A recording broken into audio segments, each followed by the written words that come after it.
This week in Warframe, July 23rd to the 30th, we have on the 27th of this week, Wisp Prime is coming out, along with Echoes of Duviri, the Assassinate Stage of the circuit featuring the Jackal, new Incarnon Geneses Adaptors, the new Drifter Melees and Duviri Dojo Rooms. This is a huge week for Warframe this summer, and we're going to cover everything that's happening. As you can see, we got the beautiful Wisp Prime.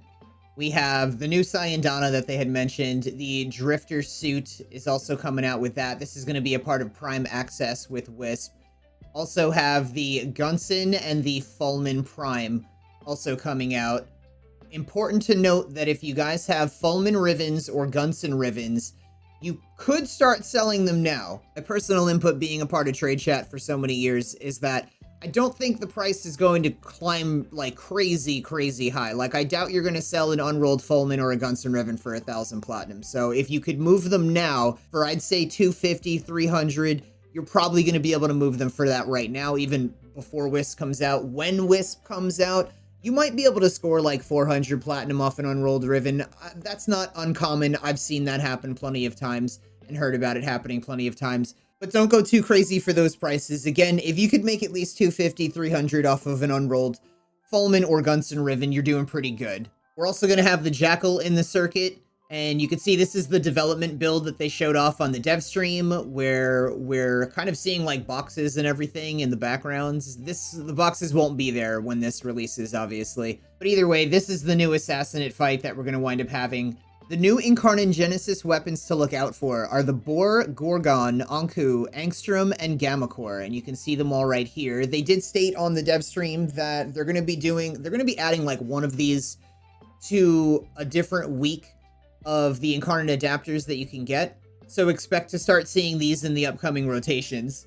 We also have new Drifter melee weapons, the Argo and the Vel. You can see them right here in the picture. They're looking pretty cool. We also should be getting the new Dojo Room dropping, as we're seeing right here from the dev stream. This is going to be pretty cool because, as they're going to show, you're going to be able to change the mood of the room. So you can go to the console that they're showing here, select backdrop, and then you could just choose from a bunch of different moods so that you could change the backdrop of the room in the dojo.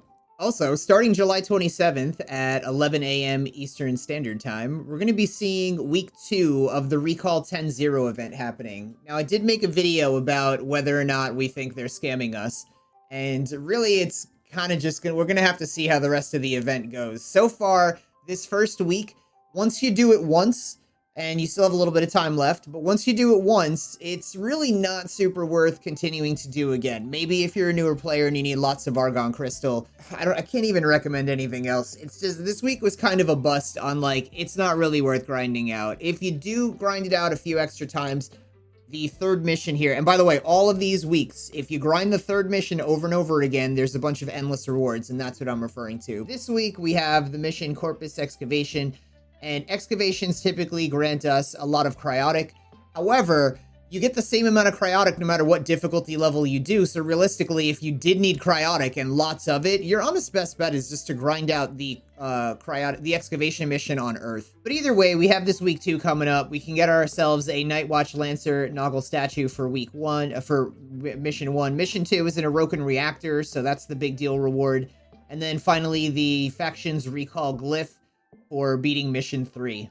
So this past week, we got word on what the rewards are going to be for Tennocon 2023, what the drops are, and we even have the time schedule for those drops as well. So if we scroll down here, we're going to kind of do things in order here. There's the Tennocon digital pack. So ultimately, $24.99 USD. This is going to get you access to every single thing Baro Katir has ever had, on top of, you know, the floof here, I guess a glyph, a poster, and what looks like a Syandana here, which they usually give. It says here, pack contains Syandana, Rapier Skin, Lotus Floof, Sigil, Glyph Display, Distreza Weapon, comes with slot and Orokin Catalyst installed. So even if you already own it, you could always get rid of it, or get rid of the extra one you have. You'll have an extra Warframe slot out of that. 475 Platinum, 1 Regal Aya, and a Baro Relay ticket. So just to touch on this really quick, the Baro Relay ticket will give you access to everything Baro has ever had, which I have a bonus here for Patreons that for a limited time, any level of Patreon you guys wind up, I guess, signing up for, you'll wind up getting this Borrow Katir bonus, which is everything he's ever had. It tells you the ultimate credits, the ultimate ducats. Why does this matter? Why is it important? Well, because if you start clicking off that you own these things, it ultimately is going to reduce the overall price of ducats and credits that you're going to need to save up.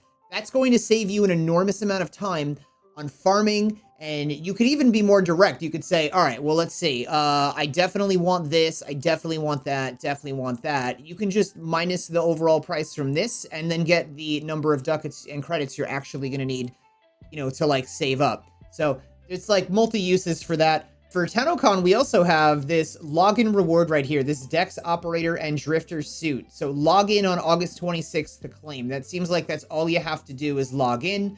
It's not an uncommon thing. I think we had a login reward last year as well. For Twitch drops for Tennocon, the Wisp Prime rifle, which I believe is the first time they've ever given us a primed weapon as a reward, like as a Twitch drop here. But this is brand new. This is the first time this is going to be in the game. And it says right here, watch Tennocon for 30 minutes from 12:30 p.m. to 4:30 p.m. Eastern Standard. So basically during the start of Tennocon, you watch for any time in that 4-hour period, and you're going to earn the free Wisp rifle via the TwitchCon stream. So we also have Gara Prime, and Gara is going to be from 4:30 to 6 p.m. So watch Tenno Live for 30 minutes between 4:30 and 6 p.m. to earn the free Gara Prime Warframe. So that's awesome. Also, because if you already own a Gara Prime, then this is obviously going to be another Warframe slot for you. So either way, that's pretty awesome. Now, if these drops are going to be anything like the years prior, you're going to be able to earn these drops watching any Warframe stream in the Warframe directory on Twitch. I will definitely be streaming Tennocon this year, so you guys will be able to earn your drops on my streams. Call this week, if you've never missed a call mission before, is on the Veil Factory, and he has Deathless, Blow Up Good, Break Narmer Veils, Find Sneaky Factory Stuff, Gene Stamp Collection, and Made for This. Chipper this week has himself an Azure Archon Shard, which is cool, because that means that the Archon also has an Azure Archon Shard with 60%. Hope we get a Tau. We have an Extermination, an Interception, and a Showdown versus Boreal this week. As far as the other important things to note, we went over this is still week 1 of 10-0, but come Wednesday, this will turn into week 2. We have your weekly Ayatan treasure hunt with Maru if you haven't done that yet. Steel Path is Interception, Spy, Defense Capture, and Spy for the next 24 hours. For invasion missions, we don't really have... it's whatever. A Daravandal Barrel versus a Latron Wraith stock on Draco series. And as far as the sortie for today, this is for another 15 hours. You have Hijack, Disruption, and Mobile Defense.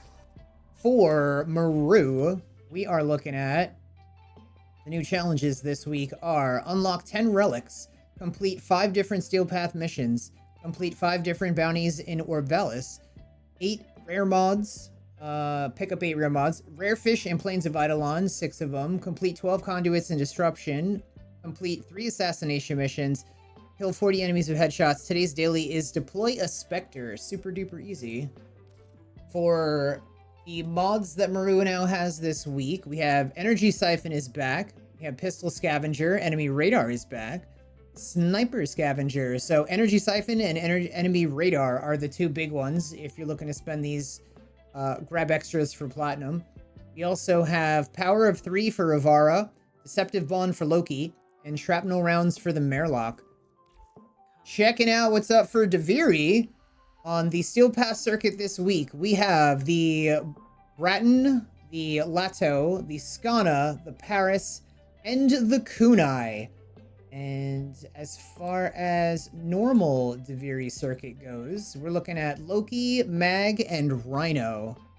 Akrithis this week has a primary Blight, and we're going to grab ourselves one of those actually in a second. We have a primary Arcane Adapter for 25 Pathos Clamps, a Forma Blueprint for 10 Pathos Clamps, an Exilus Weapon Adapter for 20 Pathos Clamps, Companion Riven Mod for 20 Pathos Clamps, Shotgun Riven Mod for 15 Pathos Clamps, and this primary Blight here is 10 Pathos Clamps. I'm going to have to come back and pick all this up. This is a lot of Pathos, and I thought I'd have enough, but apparently, no, I don't.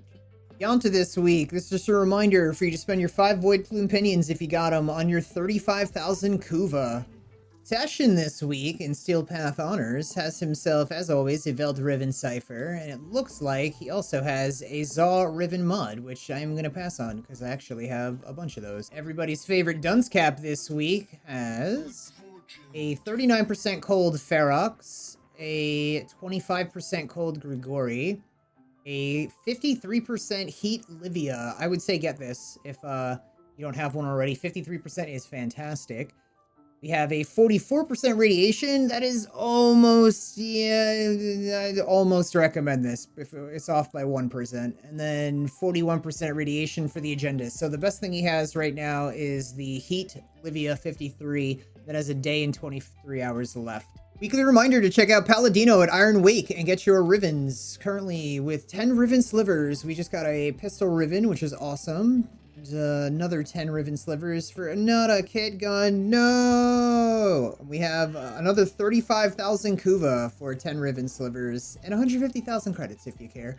Weekly reminder to check out your Invigorations. These are going to be different for everybody. And I see a Titania here. And since, yes, I might actually do that. So we have a Titania here, which is 200% melee critical chance plus 75% ability efficiency. I'm not even going to need that, so never mind. We'll have Octavia, 100% ability duration and immune to status effects. And Garuda, which is 200% secondary critical chance and plus 1,000 armor. That, for the most part, wraps it up. Anybody that is in my community, specifically a VIP or a Patreon on my Discord, as per every Sunday after this video gets uploaded, we're going to be having our weekly coaching sessions. So if you guys have any questions about making Platinum or anything like that, if you want to make more Platinum, you guys can always feel free to become a Patreon. And you'll be able to get into these weekly meetings that we do, these coaching sessions and everything, and increase the amount of Platinum that you make. But thank you guys so much for watching. Absolutely appreciate you. I will see you guys in the next one.